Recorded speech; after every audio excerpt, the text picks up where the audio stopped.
Yep, the Miami Hurricanes are losing yet another assistant coach, but hiring the replacement for this one could end up being one of the easiest decisions Mario Cristobal has ever made. You are Locked On Canes, your daily podcast on the Miami Hurricanes, part of the Locked On Podcast Network, your team every day.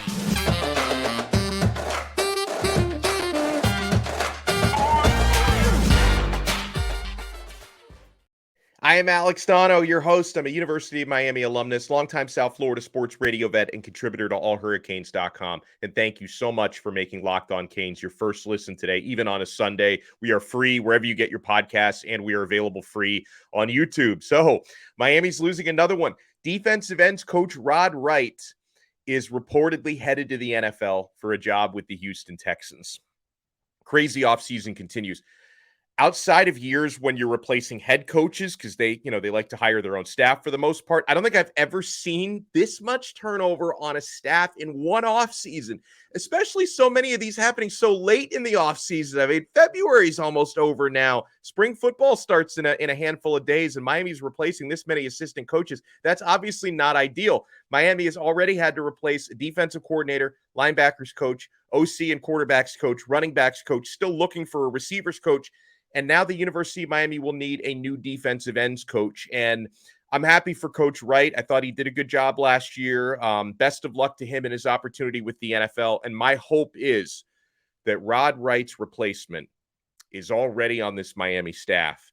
Because, let me think about this. Who currently works in Coral Gables with a role on that staff? Oh, you have a certain Pro Football Hall of Famer who you have working as a defensive analyst. Repeat after me. Let's promote Jason Taylor. Let's get JT on the field next year. Please, please. Every bit of feedback that I've gotten from both inside and outside the facility is that Jason Taylor, former Miami Dolphins great, legend, Pro Football Hall of Famer, everyone has told me he's done a fantastic job so far. And I've also understood it that Mario Cristobal is very happy with the job that Jason Taylor is doing and that he's putting in that type of work and that type of grind. I mean, as an analyst, the role is a little bit limited, but he's been going the extra mile, JT. Taylor has been talked about by multiple Miami defensive line recruits in recent months about not only how flattered they were just getting a chance to talk to him, but also to soak up his football knowledge. And JT, in the time that he has been able to spend working with Miami's defensive ends and D linemen, he's gotten rave reviews as an actual coach and as a teacher.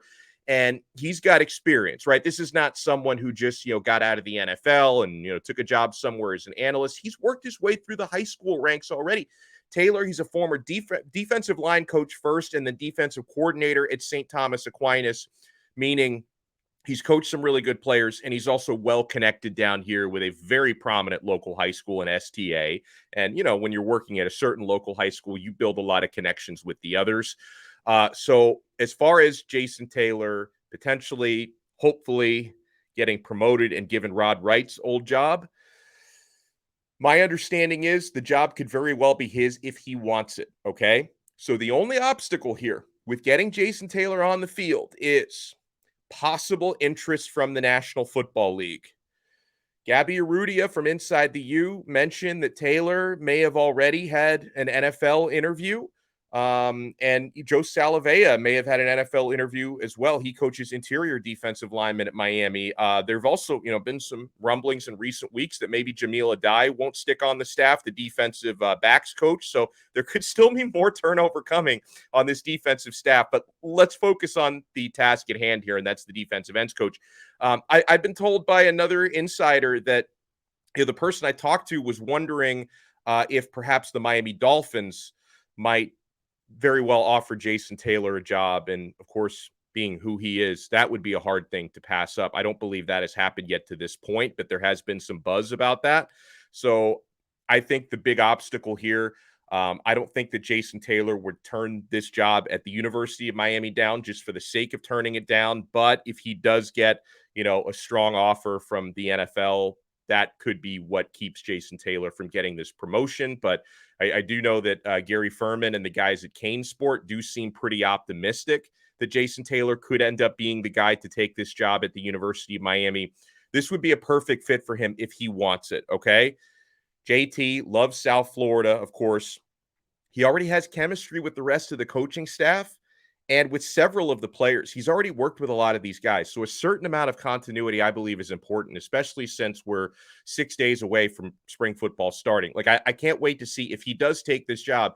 I cannot wait to see what Jason can do over another season with players like Nyjaliek Kelly, Cyrus Moss, Ruben Hurricane Bain coming in, Collins Achiampong, who, boy, he just needs developing. I mean, Achiampong is just the perfect body type to be another version of Jason Taylor, and he comes from a basketball background like JT did. He's got that sort of wingspan. I can't wait to see JT if he works more with Jaden Wayne and guys back from last year like Akheem Mesidor, Jahfari, Harvey. So let's promote Jason Taylor, guys. I mean, if you, I don't know how much he reads his tweets, but and how much Mario even reads his tweets, but guys, let's use that hashtag promote JT. Get it out there, get it trending. And yes, I'm not forgetting about DeMarcus Van Dyke, because we also want hashtag promote DVD. So if we do see an opportunity come up at defensive backs coach, that's another one who I think absolutely deserves a promotion. So hashtag promote JT, hashtag promote DVD. Let's get it trending. Let's get this Miami Hurricane staff solidified, and let's freaking go. When we come back, I want to talk about a certain very high-profile defensive back who's finally planning to take a visit to the University of Miami. So there's some interesting recruiting/transfer portal buzz out there, and I have to offer a very sincere thank you to you guys. So keep it locked right here on this special Sunday episode of Locked On Canes. And guys, if you're looking for a delicious treat, but you don't want all the fat and calories, you got to try a Built Bar. We got through the holiday season. We've all been trying to eat healthier this year. If you're like me, where you want to eat healthier, but you don't want to compromise taste, I've got just the thing for you. You got to try Built. With Built, healthy is actually tasty. Seriously, they're so delicious, you won't even think that they're good for you, but they are perfect for your New Year's resolution. What makes Built Bars so good? Well, for starters, they're covered in 100% real chocolate, and they come in unbelievable flavors like churro, peanut butter brownie, coconut almond. This morning for breakfast, I had a banana cream pie puff, and it was delicious. I'm not sure how Built does it, but these bars, they taste like a candy bar while maintaining amazing macros. Only 130 calories, just 4 grams of sugar, and a whopping 17 grams of protein. And now you don't need to wait around to get a box, because for years on Locked On, we've been telling you about ordering your Built Bars at Built.com, which you can still do with our promo code LOCKEDON15 for 15% off. But now you can stroll right into your local Walmart or Sam's Club and buy a box. That's right. Head into your nearest Walmart today. Grab yourself a box of Built Bars like cookies and cream, double chocolate, or coconut puffs. Or if you're close to a Sam's Club, like our listener Al, who picks these up at Sam's Club, grab a 13-bar box today. And you can thank me later, because I love me some Built Bars. Thank you so much for making Locked On Canes your first listen today. We're available free wherever you get your podcasts, and available free on YouTube. We're part of the awesome Locked On Podcast Network, your team every day. Some of you might even be surprised to see me doing an episode today, but believe me, this is my happy place. This is not, negatively affecting my health at all. Talking with you guys for a few minutes. Some of you, if you follow me on Twitter, if you follow the show on Twitter at Locked On Canes, you are probably already aware of this. I did spend about 4.5 hours in the emergency room yesterday. I'm okay. Thankfully, I'm fine, and I did tweet about it just so you guys knew what was going on, because if there was something wrong, then I may have been out of pocket for a few days. So I wanted to let you guys know what was happening in my life. But thankfully, all the tests were negative. Everything came back normal.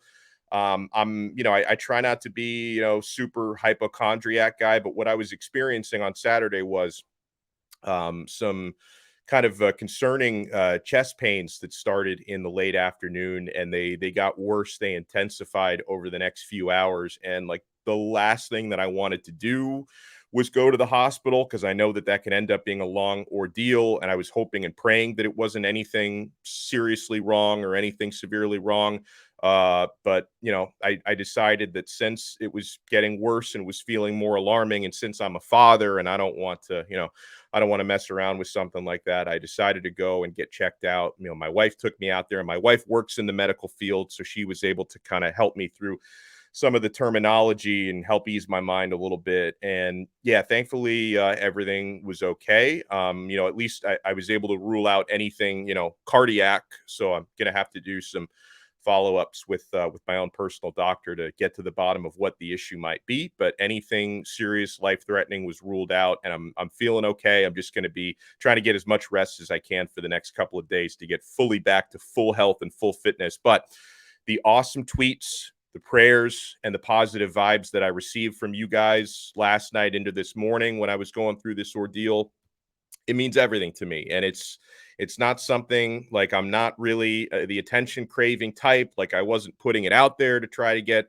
sympathy or feedback or anything like that. I just wanted to keep you guys in the loop because I really do feel like the listeners and the viewers of the show, you guys are all family to me. And I certainly care if there's, anything going wrong with any of your health. And so I probably figured you guys would feel the same way about me. So thank you so much for the prayers and the well wishes. And, let me focus my well wishes and positive vibes now on hopeful transfer portal additions, because it's now being widely reported this morning and today that Jaheim Singletary is making visit plans at the University of Miami. He's going to visit Miami in March. The Georgia transfer defensive back, this is a former 5-star cornerback out of high school in Jacksonville.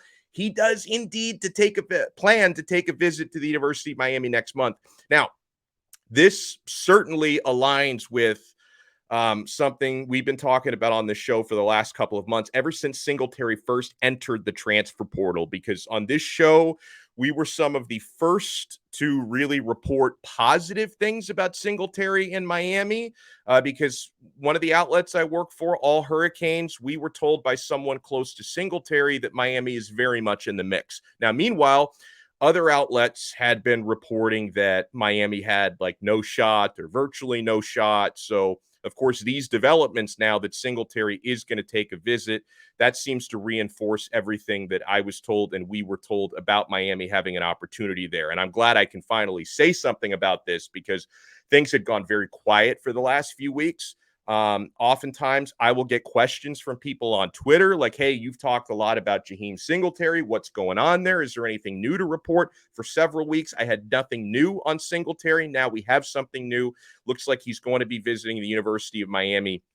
So that's really good news. I'm not going to call it a slam dunk or anything like that. Miami's clearly in it, but he does plan to take other visits from what I understand. And I've been told that for weeks, that he does plan to visit multiple schools in addition to Miami. But there's obviously an opportunity here. And even though Singletary's a transfer portal guy, he's very young. He's only 1 year out of high school. So he's got most of his eligibility still left in front of him. And there's really an opening for young defensive backs at Miami because Terry Roberts, who's coming in from Iowa, that's a 1-year graduate transfer guy. Devontae Brown, I should say, has a couple of years of eligibility left, but he's a veteran transfer. Miami could use more young, solid cornerbacks because obviously you had he whose name shall no longer be spoken flipping from Miami to Colorado in January. And you've got Antoine Jackson, who, as far as I can tell, is still looking to leave the program. I don't know if they're going to find any positive or negative resolution there, but I'm not expecting Antoine Jackson to be a Cane. So obviously for a guy like Jaheim Singletary, who's just 1 year out of high school, former 5-star recruit, one of the better cornerbacks in the country, one of the very best cornerbacks in the country in the class of what would have been the class of 2021. The class of 2022, one of the best quarterbacks in the country of the class of 2022 is looking for a home. And as far as why things have been so quiet in recent weeks for Singletary is he made a decision not to enroll at a new school in time to play spring football. So he made a decision to wait, not play spring football anywhere, which means he didn't have, a deadline to enroll somewhere in, late January, early February. He took his time. He's not going to play spring ball, so he can kind of just choose his own timeline to be ready to start at fall camp wherever he chooses to go. So hopefully it's Miami, because we could use a cornerback like him. I do love the young guys who are coming in, because Robert Stafford and Damari Brown, both 4 stars, both extremely capable. I think they can be studs at the U, but this is still a numbers game. You want to get as many of these young top defensive backs as you possibly can, and Jaheim Singletary absolutely fits that bill. So hopefully he ends up being a Miami Hurricane. So, guys, again, huge shout out. Thank you so much for taking time out of your Sunday to listen to this and to watch this. And I also, one of the reasons why I wanted to do an episode today is I think it's so important to plug what we're going to be doing tomorrow, because we're going to have an awesome guest on tomorrow's episode. The attorney, the NIL attorney for the Cavender twins, Darren Heitner, is going to join us. And he is going to fill us in on whatever the NCAA did to decide that there was a violation committed between the Cavenders and John Ruiz and Katie Meyer, the head coach of the women's basketball team. I feel terrible for her. I've known her for almost 2 decades. She would never do anything knowingly wrong. She is oozing with integrity. I don't know the Cavender twins personally, but I also feel bad that they were put on blast when I don't think they knew that they were, doing anything against the rules. And I'm still not even sure if they did anything against the rules. I look at this whole thing as a witch hunt. Now, those are my words, not Darren's words. But Darren Heitner, NIL attorney, is going to join us tomorrow to talk about this whole investigation and everything going on between the NCAA and the University of Miami. So I'm really, really looking forward to that. We will talk to you guys again tomorrow on another episode of Locked On Canes, part of the awesome Locked On Podcast Network, your team every day.